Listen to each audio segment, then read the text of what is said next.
Bismillah wa salatu wa salamu ala rasulillah wa ala alihi wa sahbihi man wala. Continuing from the 10 adab, from the 10 etiquettes that every individual should strive to bring into their lives. Sheikh Salih al-Usaymi, he goes on to say, إذا أردت الدخول على أحد فاستأذن واقفا عن يمين الباب أو يساره فإن أذن لك دخلت وإن قيل لك ارجع فارجع.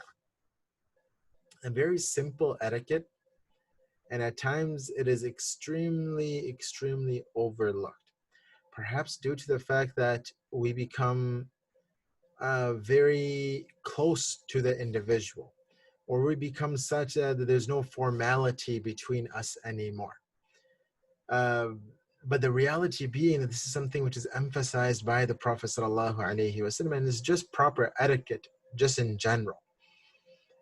Sheikh Salih al-Usaymi, he goes on to say that the second etiquette is when you intend to enter upon anyone.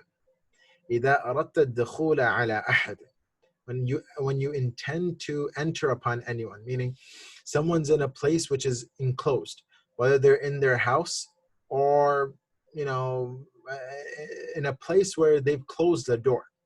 فاستأذن, seek permission. Seek permission. واقفا عن يمين الباب أو يساره, stand on the right of the door or the left of the door. You're seeking permission while you're standing on the right of the door or the left of the door, meaning you're not directly in front, where if the individual opens the door to see who it is, you are standing right in front, and perhaps you can see what is going on inside. Perhaps it's the woman of the home, not wearing a scarf, dressed in home clothing, so to say. Or perhaps the individual is busy doing something, and therefore obviously he has his door closed, but he opens and you're standing right in front, not to the right, not to the left, and your gaze accidentally even falls inside.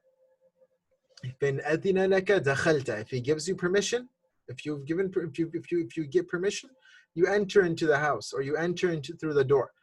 But if it is said to you, irji', go back, return back.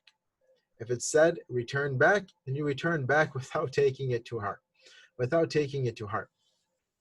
Obviously, this applies to places which are typically closed.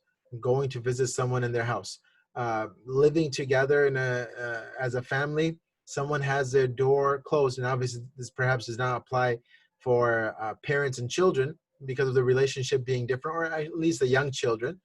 But if the children are older and they typically don't have their door closed, but they have the door closed, or your brother and your sister typically don't have their door closed, or for example, have the door closed, knock, ask permission. If they allow you to enter, you enter, otherwise you return. Now, for example, if it's a public area, a public office, a public library, for example, during the hours where it's supposed to be open, and let's say the door is closed, it is not necessary for an individual to knock and ask permission. It's not necessary for them to knock and ask permission. It's a public place. It has public hours, and it's typically open, and there's no reason for it to be closed. But if it is something which is closed, office door, bedroom door, bathroom door, etc., individual must ask permission. If he's given permission or she's given permission, enter. Otherwise, return. Otherwise, leave without taking it to heart. May Allah subhanahu wa ta'ala give us the ability to bring these etiquettes into our lives. Wassalamu alaikum wa rahmatullahi wa barakatuh.